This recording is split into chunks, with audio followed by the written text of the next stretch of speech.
So a few years ago, my wife shared this and it's stuck with me to this day. She said, stand firm and remember that the place of your greatest resistance will also be the place of your greatest victory. Come on now, that's good stuff. But she didn't stop there. She said God always proves before he promotes. He's not looking for qualified people. He's looking for people he could work through. But she still wasn't done. She said he may anoint someone long before he appoints them, just like he did for King David. Anointed before you're appointed?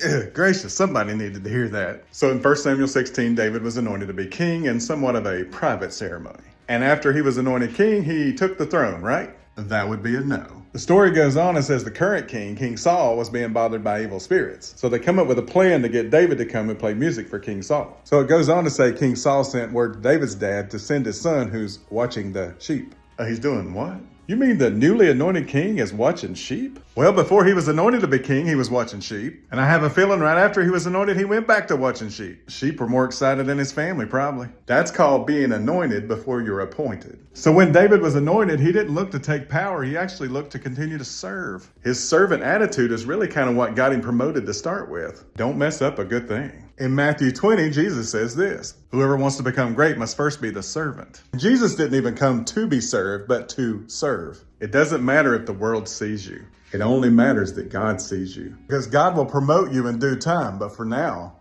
go watch the sheep.